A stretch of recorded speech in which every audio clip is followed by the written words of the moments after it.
To the extent that we live our lives in a manner that is consistent with the truth in our heart, we thrive.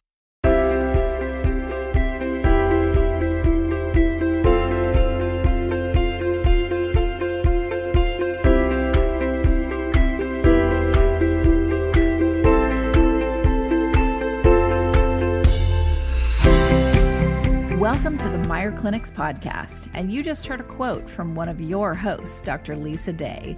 Join our licensed clinical professionals from various backgrounds as they discuss fascinating mental health topics with a wide range of guests. Meyer Clinics is a Christian counseling organization with multiple clinics nationwide dedicated to treating the whole person, emotionally, physically, and spiritually. Welcome to our listening family. We thank you for joining us.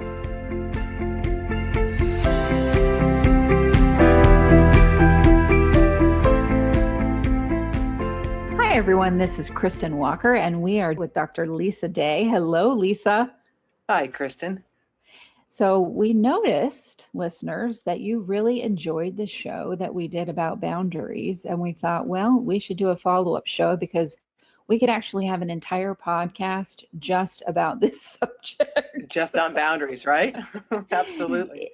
It's rough. It's a difficult part of the human experience because someone can be too boundaried and someone can be not boundaried enough, and that can flip-flop as you move throughout your life. So it's an ever-evolving conversation, and sometimes it's 2 steps forward and 1 step back too. So I love the fact that we're doing this again, Lisa, and you were going to talk about kind of a break. Well, I'll let you say what you were where you wanted to take this. Sure thing. I would like to start with a little bit of a review for those who didn't listen to our other show on boundaries, but then really to get into the nuts and bolts about applying them, implementing them, and the challenges that we experience in doing that and in maintaining them. It's my belief that, it's impossible to have, any great depth of intimacy and connection unless we have healthy boundaries. Difficult to have connectedness unless we have that healthy separateness. And where the real challenge comes is implementing them. And so, take a look at, the various ways and how we can grow and be aware of those areas as we develop boundaries and continue to develop boundaries in our relationships. Yeah, absolutely. Absolutely. And they're there for growth. You used the word, grow, and that's what they're there for. And sometimes when we really have something in front of us that we need to grow from, we want to cover up that seed in the dirt and not water it and just run away. Run away. Well, and what we need to remember, though, what we really need to remember is that boundaries aren't something that we have accomplished, that we're done with. Boundaries are fluid.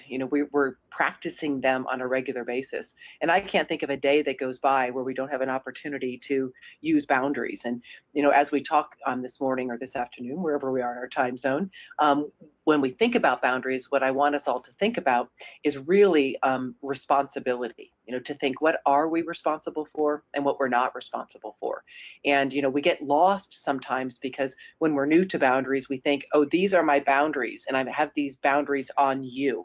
And that's not really what we're talking about. Boundaries are going to say what I am and am not responsible for, what I will and will not do. And the other thing I want us to keep in mind is that when we're thinking about boundaries and our responsibility, we want to keep an eye out for where we give our power away. And in some areas where we give our power away are things such as when people guilt trip us, so they guilt our no into a yes or our yes into a no. If we find ourselves feeling resentful about somebody or something, that's pretty much an indication that we've given our power away. If we hold grudges, when we hold grudges again against people or commitments, we sign up for a board and then we're just begrudgingly going, month after month, and we begin to develop these hostile thoughts toward the people that we work with. That's an indication that we have not established proper boundaries.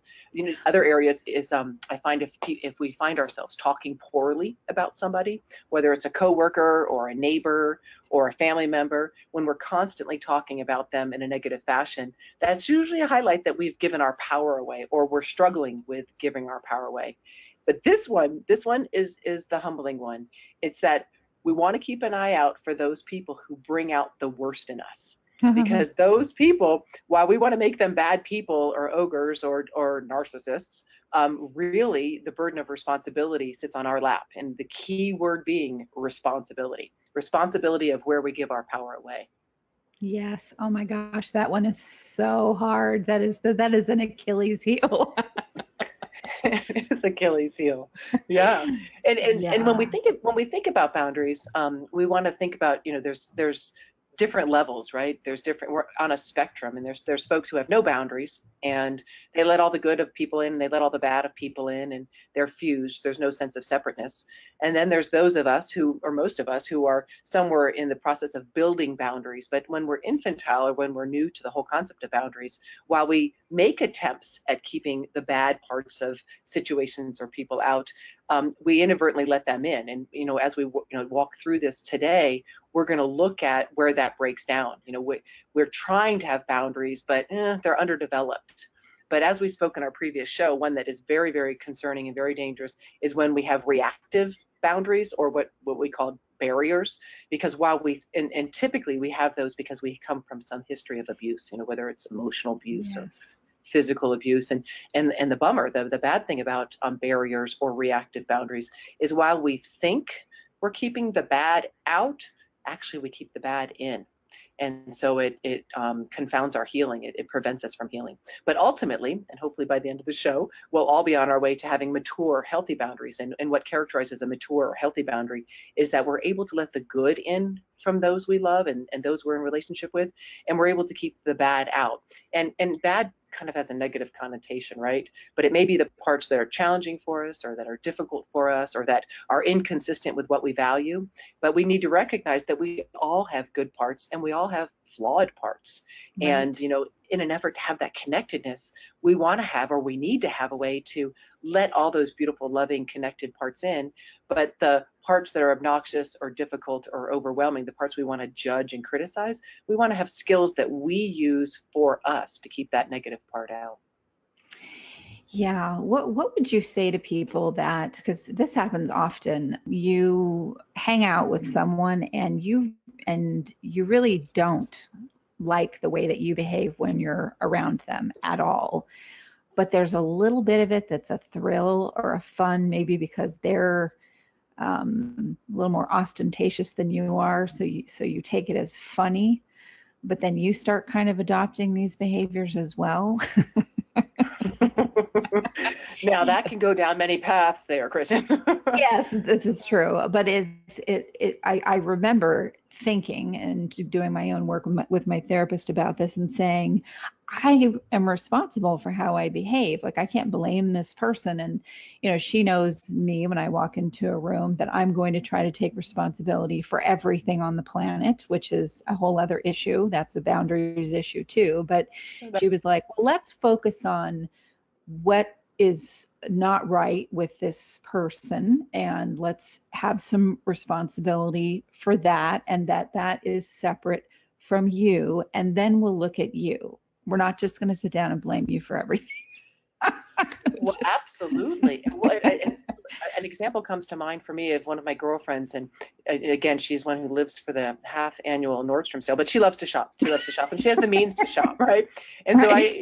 when I went historically, we would go Christmas shopping together, and I have my list, and her motto was, one for you, four for me. One for you, four for me. And I thought, wow, that's kind of nice. There's a scarf for you, and there's 4 pair of shoes for me. And would come home and find out that I spent far beyond my budget. But it was Right. certainly fun. And by the grace of God, we can return those things to Nordstrom. But the boundary would be that when I go shopping with this wonderful woman, great friend of mine, that I bring cash, and that I have my specific list, and I have to say no to myself, Yeah. rather than jumping on board with that shopping frenzy. But that's a beautiful example, because we think bad traits, but there are also some fun traits of how can we Right. live There, the impact it has. absolutely. There's some fun ones. And here's an example of a not good one. I was being pursued very heavily by a very handsome male. And he, when as I got further into the relationship with him, I noticed that I felt like I could never, any bar that he set, I couldn't, jump high enough to get over it. And every bar that he set for me was a quality that he didn't even have in himself. And I started to figure this out into the relationship. This was several years ago. And what really helped me figure it out was sitting and speaking to him. And he said, yeah, every relationship that I get into with anyone, they like call me all the time. They're kind of obsessed. Like they call me all the time, or they email me all the time, or they're just communicating with me all the time. And that's what I was doing with him. And what hit me and struck me about that was, oh, this is what he inspires.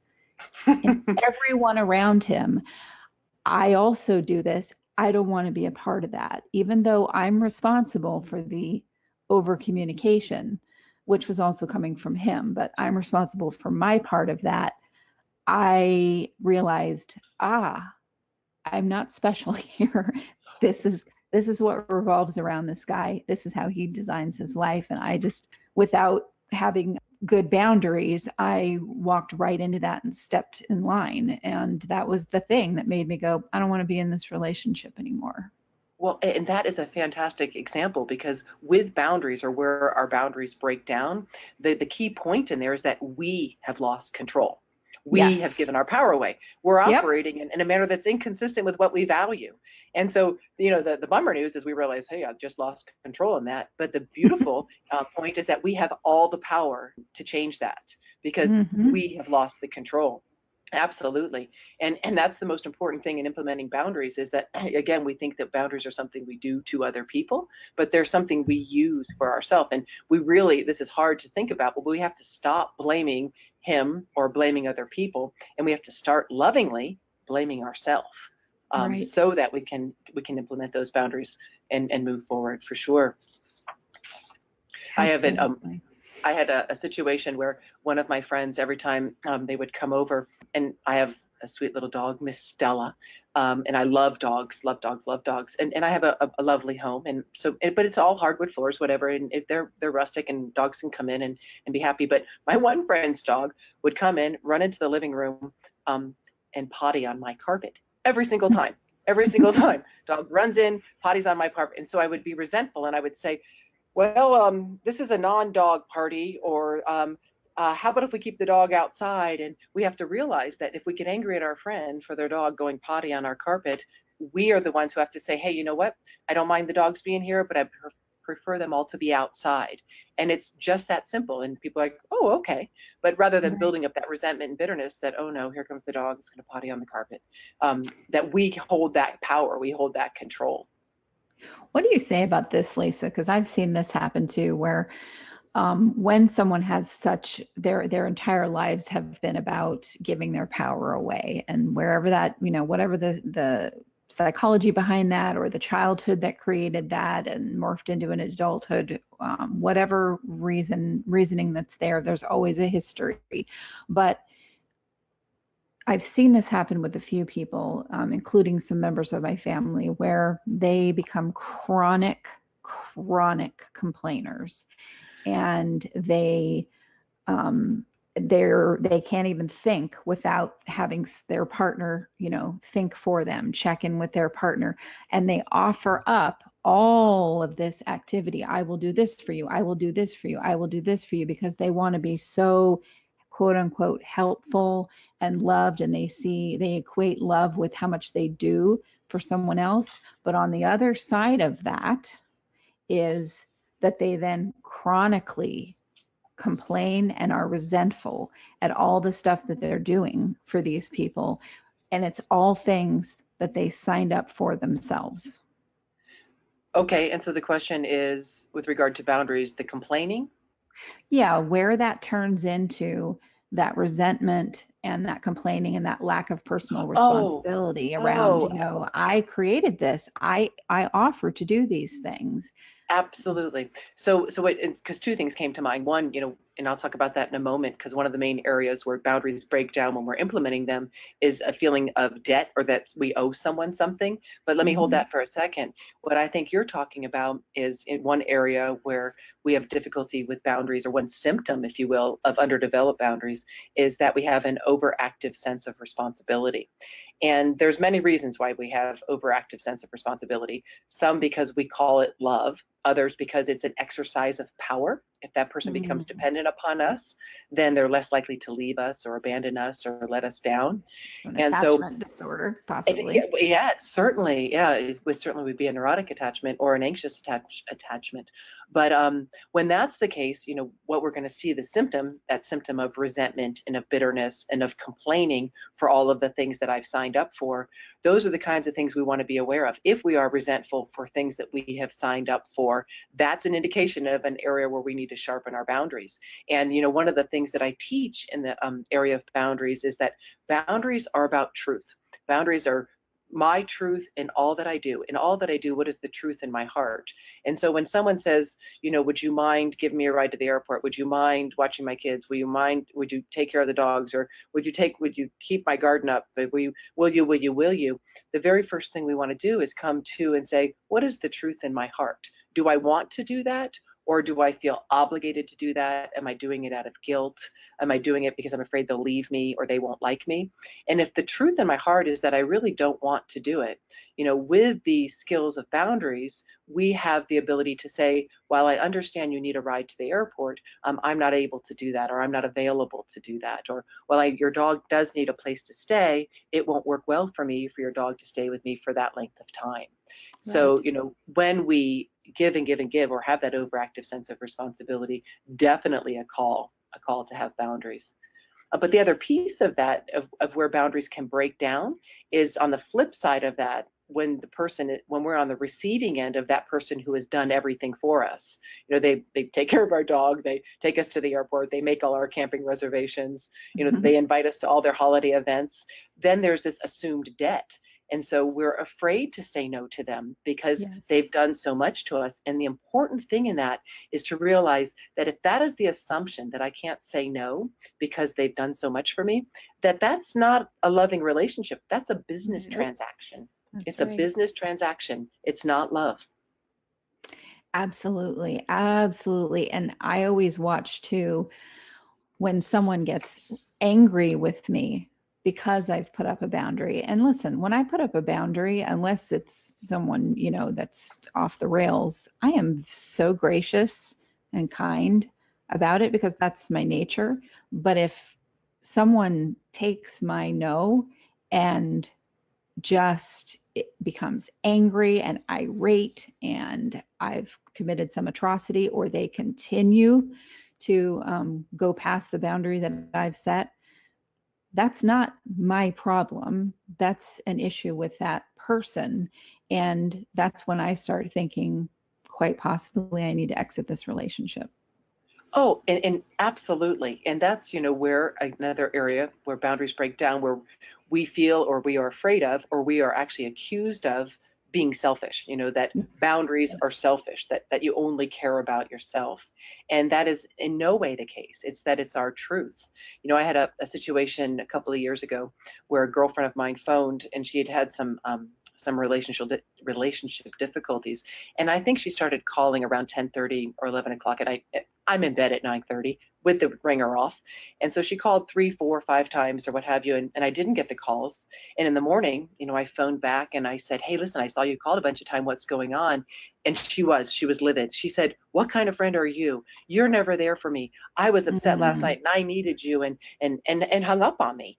And but before hanging up wow. on me, I said, hey, listen, I go to bed early. I really do. I get up at 5. I go to bed at 9, 9:30. How can I be here for you? And it was that if you really cared and you only thought Yes. of people other than yourself, you would have picked up the phone. And I never heard from her again. And that's very true, that when you have boundaries, you absolutely will lose relationships, Yes. but you will not lose love. Those who want Mm, your compliance, that's exactly what they're getting. They're getting a control compliant dynamic. But those who want your will, your free will, they want your love. but Yeah. absolutely a common area where it breaks down. Oh my gosh, I love that. There, yeah, you lose relationships, but you don't lose love. That's You, so true. You'll be surprised. You might have a small period of time where, as you start to practice healthy boundaries, where you go, gosh, am I alone in the world? But you'll be surprised at how quickly your life fills up with people that just walk in the door respecting your boundaries. It's a wonderful thing. And I remember telling a family member, I put up a boundary and said, stop giving me gifts because your gifts come with strings attached that I don't want. And that means that they're not gifts. They're actually you trying to control me. And so I don't want them. They're not a gift. it's a business, it's that business transaction, right? Exactly. So, Well, it's it's not easy saying no. That's a very difficult word for a lot of people to say, but it's so good for you. It's so good for your soul. Well, and there's many ways to say no. In fact, in my clinic work, I teach that a lot. That it's difficult to simply say no, but some different ways to say no are, that won't work well for me. I can't make that happen. That's inconsistent with what I value. I think I'll pass.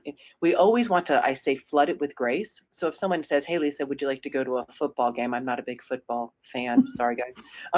And I'll say, "Thank you so much for thinking of me. I really appreciate that. However, I'm not really a live football game person, so I'm going to pass. But I really appreciate you thinking of me." Or, if someone asks us to do something that we really do not want to do, to go to a dinner party or to care for their children for a weekend, or any of the things that can come our way, to really flood it with grace, but to be able to say, "I can't make that happen," or, "While I understand you're in need, I've got a conflict that day."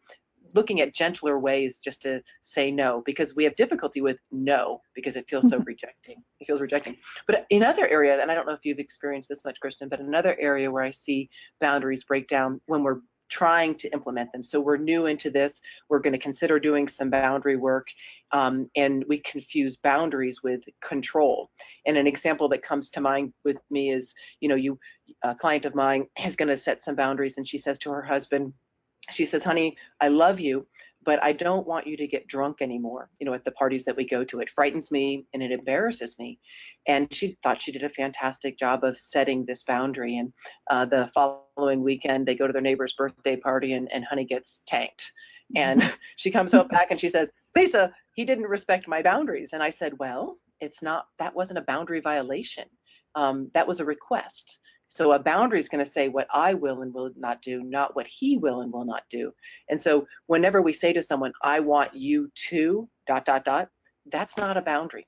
That's a request. When we say, Mm, you can't talk to me like that, or "You can't drink like that if you're going to come out with me," those are commands. Those are requests. A boundary is going to say, "I will or will not be a part of this," or "I can't or can be a part of this," or "If you want me to come to the party, I will ask that you remain sober. If you do not, then I will need to leave."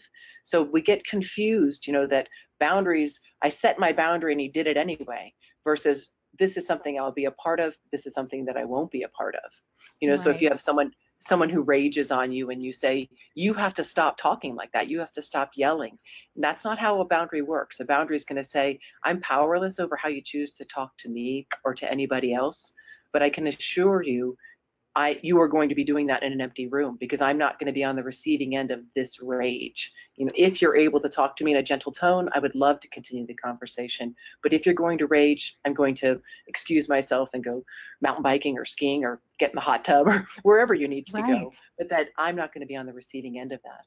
Oh, that's so good. That's excellent. I did that with someone. I was at a party. I'd never met this person, but I was at a party, and this guy honed in on the fact that I'm in the mental health field, and apparently had some issue of his own with it, and just started to hammer me with questions about politics and so on. And I just don't talk about those things at parties. And I don't know him, so sometimes it's easier to do this thing, these things with strangers than it is to do with your family. But I was with my family, but I just kept looking at him, and this is all I did because he was being so rude. I was like, okay, listen, I don't even feel the need to be polite. So I just kept looking at him, and he was following me around everywhere, and I just kept saying no. I mean, I just used the word no. He would try to engage me and ask me a question, and I'd say no, and then nothing Beautiful. else. No, and Beautiful. then nothing else. And he'd keep following me around. No. And then at one point, he grabbed my arm, and I said, take your hands off of me. I'm leaving. No means no. And I left. Beautiful. And Beautiful. it was interesting to go through that exercise of just listen, no is a sentence all on its own there, buddy.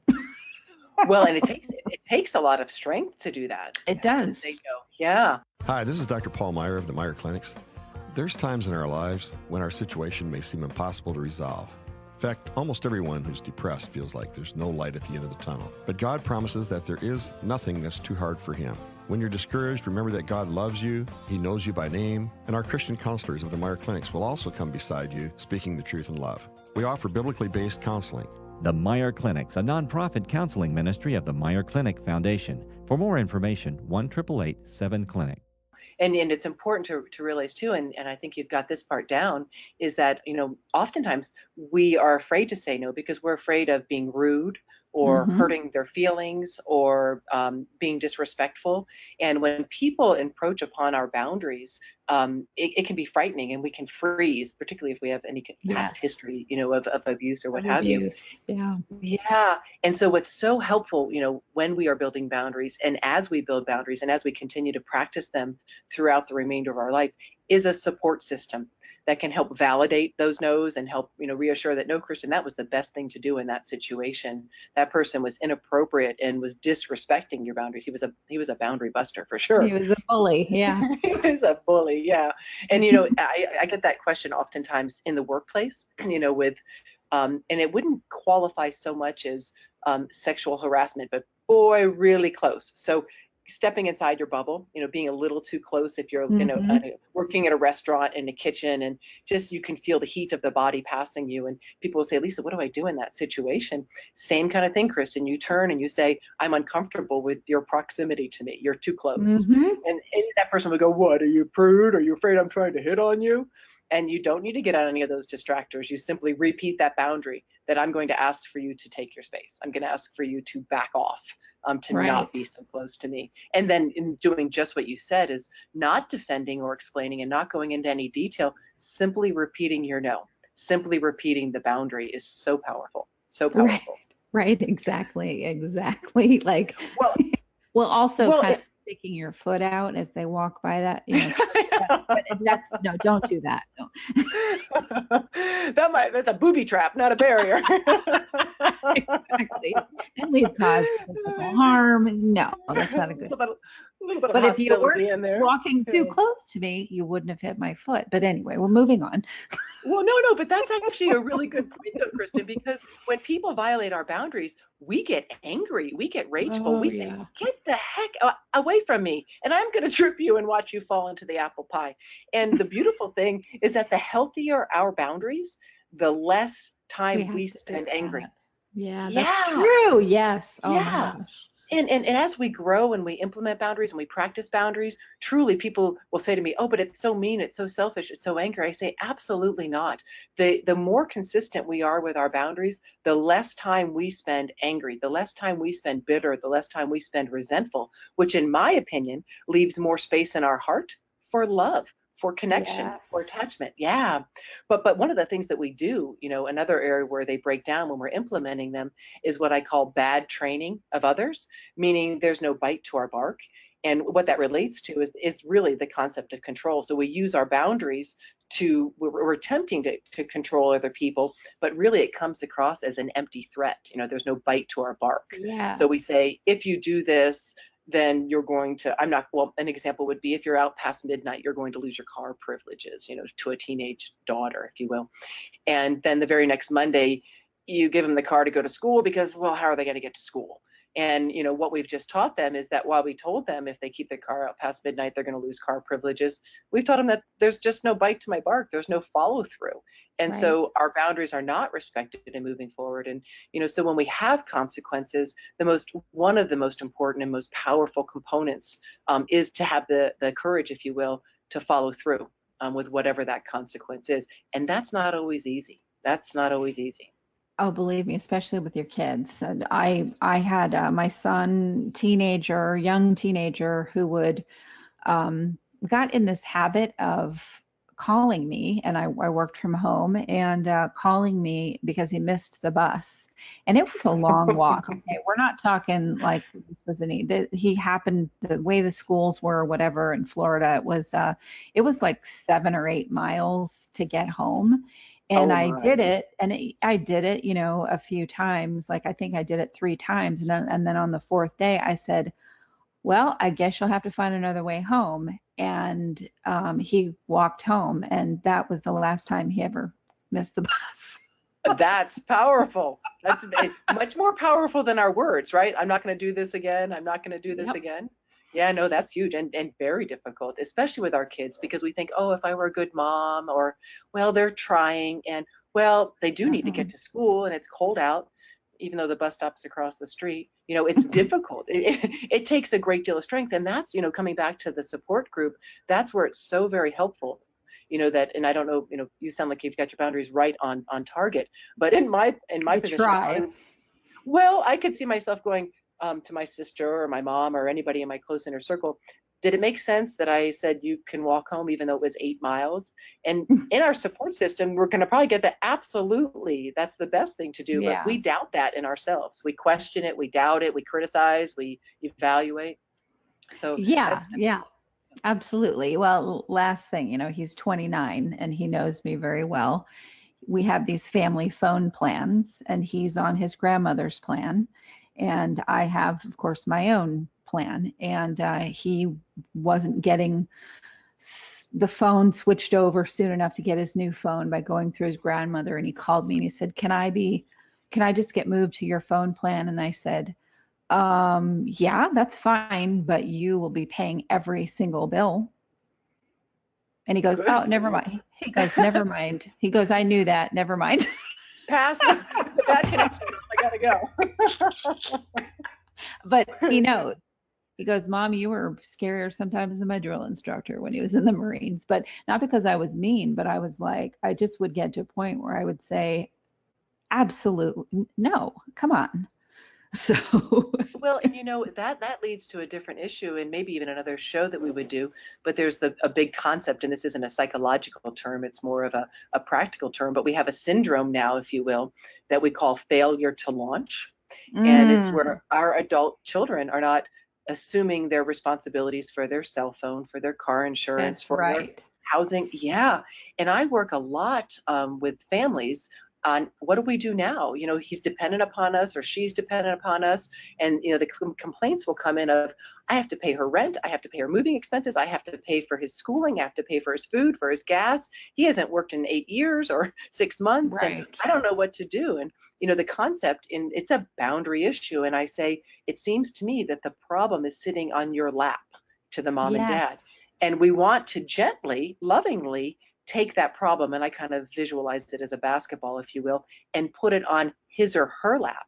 And that takes a tremendous amount of strength for folks who have found themselves ingrained in this situation with a 25-year-old or a 30 or a 40-year-old who has not moved into adult responsibility being the key word there. And so, boundaries that's all about boundary work at a level that the individual is able to implement. Let me ask you this. Okay, so in a situation, because I've seen this with friends, and it doesn't even have to be adult children, but it could still be a teenager. Well, they were abused, or they are really depressed, or there's always this excuse as to, well, I'm just helping them do the best that they can. And I don't know if I was too harsh, and they're really doing the parenting the way they should, because mine's 29 and he takes care of everything, all of his bills himself, except for that cell phone bill. If he can get away with not having to pay it, we will get away with not having to pay it, and that's fine. Everything else he does. But I still always think, okay, so your child is depressed or your child has had some, pretty severe trauma. They still need to be taught that there are consequences for their actions. So you still have to say no. And a lot of parents, out of guilt, will not say no because of, well, this reason, this reason, this reason, which are legit reasons. Maybe this kid has had a lot of trauma. Maybe they are, suffering from bipolar depression, whatever. But you still have to tell them no, because isn't that what the world is going to tell them when they do, move Oh, out? absolutely. And what we do in that, we think we're being loving, but actually what we Mm-hmm. do is we're interfering with their opportunity to grow. We're interfering with their Yes. development into adult responsibility.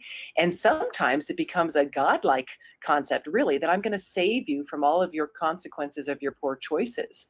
And Mm-hmm. inadvertently, what happens in those situations is the teen or the adult child loses the opportunity to develop the self-respect and self-value in being able to accept the consequences or to deal with a life challenge. So we think, as codependents, we think we're being loving by saving them or helping them, but actually we are directly interfering with their growth, with their development, and with their adult responsibility. But it's hard. It's really hard to do.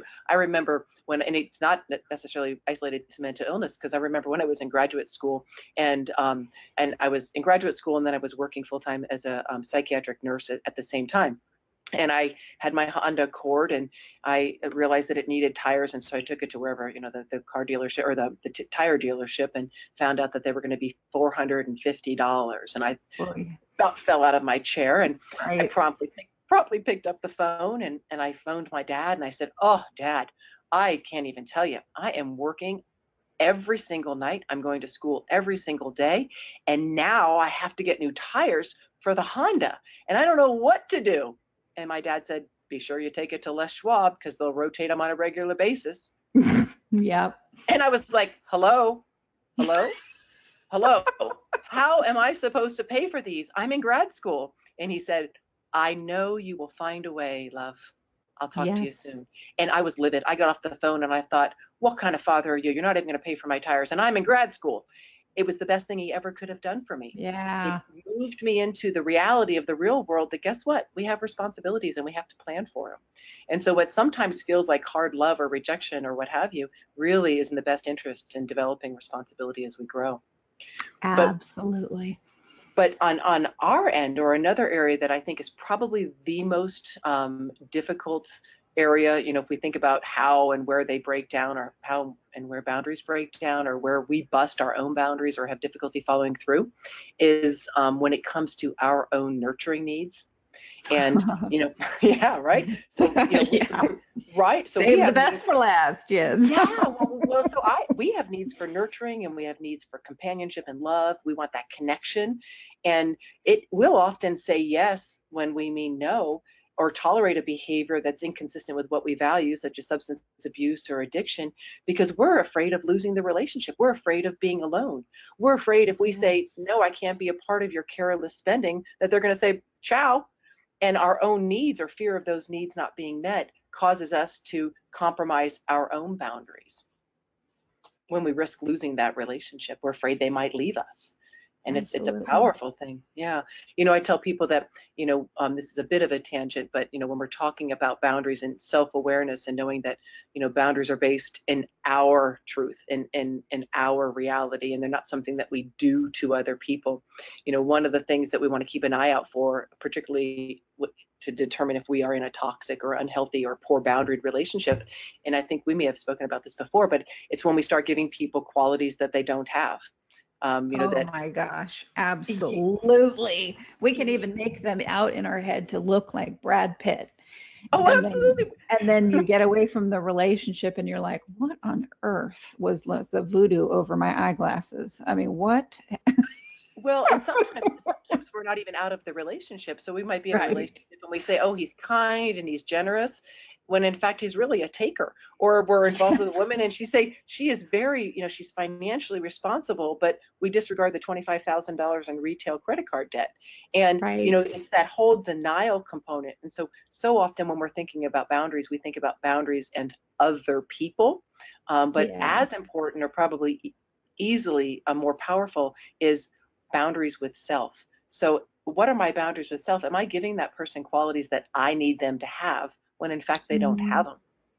Yeah, And and you will lie to yourself and to other people. I have witnessed people, and this was scary. I witnessed a woman whose husband was dying, and in the hospital, she was trying to find the next spouse because she could not be alone. And then she tried to sign up one of her kids to become the next partner because she could not be alone. And it was such an eye opener to see how entrenched she was in her fear of being alone, and how much she depended on someone else to make up who she was. And also all of these magical qualities that she would put onto whoever her partner was, and had been through 4 or 5 partners in her lifetime. Magical qualities she would put on these people, where her other, relations or friends would say, that just doesn't exist. And she would become viciously angry if you dare question these qualities that she would put on these other people, that even the actual person would say, that just isn't true. Oh, it's what she needed them to be. Exactly. Yeah, And very angry when they didn't behave the way that, that was the quality that she had put on them. Very bizarre behavior. Well, and it's interesting too, because when you have a situation like that, is oftentimes an individual has developed what I call a schema, which is a rule of thought or a rule of operating, that I am not okay if I am alone. Right. And, as we begin to, implement boundaries and develop boundaries, we often have to be aware of, and therefore challenge the schemas that we have. That if I set a boundary, then I'm being selfish. If I'm alone, then I'm not okay. Right. If I if I don't tolerate his substance abuse, he's going to leave me. And these schemas are not necessarily accurate. They might come from what I say, the book of shoulds written by they. I don't know who they are. I love that. But we live by them, right? We live by them. And so boundaries with self is really challenging. What are the schemas that I have been living by that really don't serve me, but really challenge me to live in a situation where I have to lie to myself. But and the other thing that I think of, with that woman, is that when we are setting boundaries. So if that woman were our mother or a family member, when we're looking at developing boundaries with unpleasant parts of other people, it's important to remember that we need to differentiate when someone makes a mistake versus it's a pattern of behavior. Again, we are all flawed. We all screw up. We all make mistakes. Yes. But is this a pattern of behavior? Is it someone who borrowed $50 because they lost their wallet at a concert, or is this someone who's borrowing $50, once a month and we never see it again? Right. So considering those factors when we're establishing boundaries is so important. Absolutely. And then again, that some people say, oh well, this is the way the relationship has been our whole life, and again I come back to, we are never too old, and it is never too late. That's right. To work on boundaries. How do you say that with people, as a therapist? I've heard this many times too. Well, this person is, 70 years old or 75 years old or 80 years old. They're considered by society a senior citizen, and they're not going to change. So you're going to have to be the one that changes. And yes, that has truth and it has merit.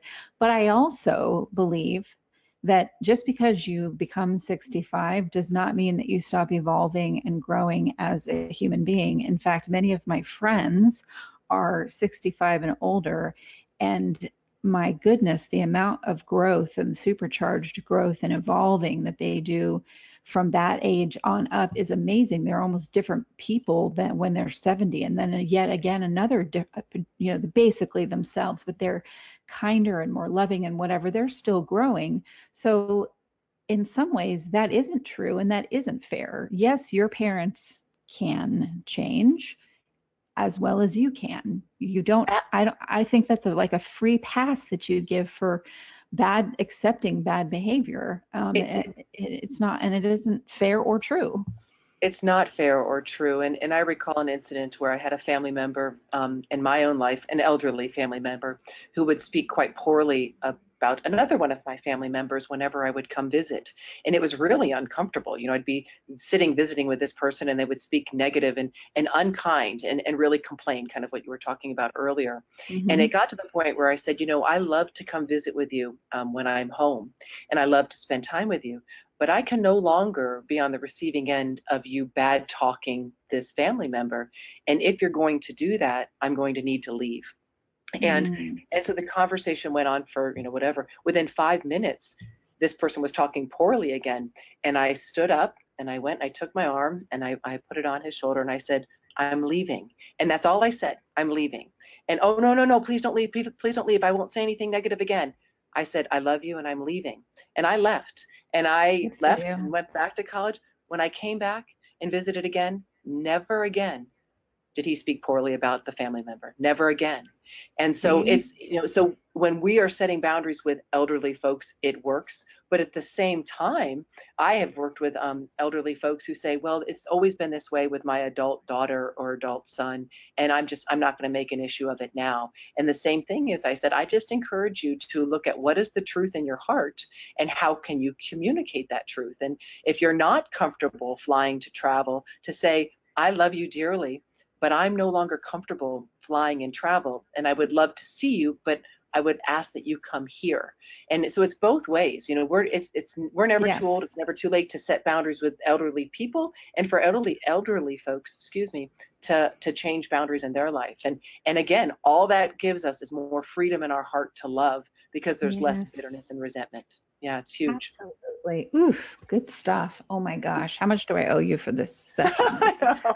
Well, and Kristin, the thing I just want to emphasize, and I've been doing this for 25 years. I've been a therapist for 25 years, and every single day of my life, multiple times through the day, we're walking through boundaries. And the practical way that we do it, just the user-friendly piece to take away today, is what is the truth in my heart?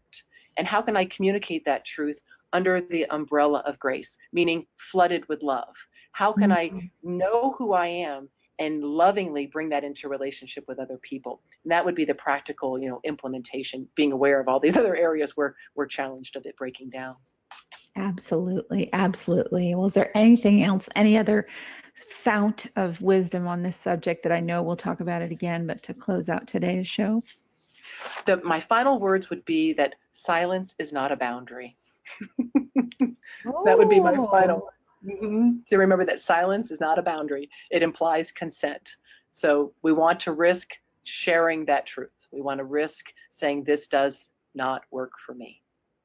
Oh, excellent. I've got two things here. I've got the book of shoulds delivered by they. And who are they? And who are they? Yes, let me finish writing that. And who are they? If you hear me typing, listeners, it's because I have to keep these little nuggets around. And then the last one is silence is not a boundary. Not a boundary. Okay. Listeners, take that with you this week. I sure am. And Lisa, Dr. Lisa Day, you are one of the wonderful, is it okay to say clinicians still? Absolutely. Okay. Absolutely. Yes. You're an RN and you're also a psychologist. And you are at the Meier Clinics, MEIER clinics.com is where you can find the website, and you can find out more about Dr. Lisa Day there and her work. But there are many Meier Clinics all over the United States. And man, I wish I lived near one of them. We talk boundaries all day. That's right. Yeah, like Kristin, you've been here every day this week, and I'm putting up a boundary. Yeah, time to go home for the weekend. Right. Exactly. Well, thank you for coming on again, and listeners, thank you for tuning in. Thank you so much, Kristin.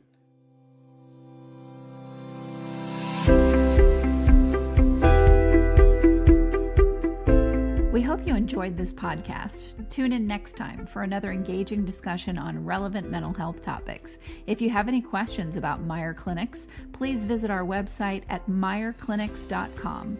That's MEIER clinics.com, or call us at 888-7-CLINIC. Don't forget to leave us a review on iTunes, Stitcher, or any of your favorite podcast apps. And please note that we are a member of and produced by Mental Health News Radio Network, MHNRnetwork.com.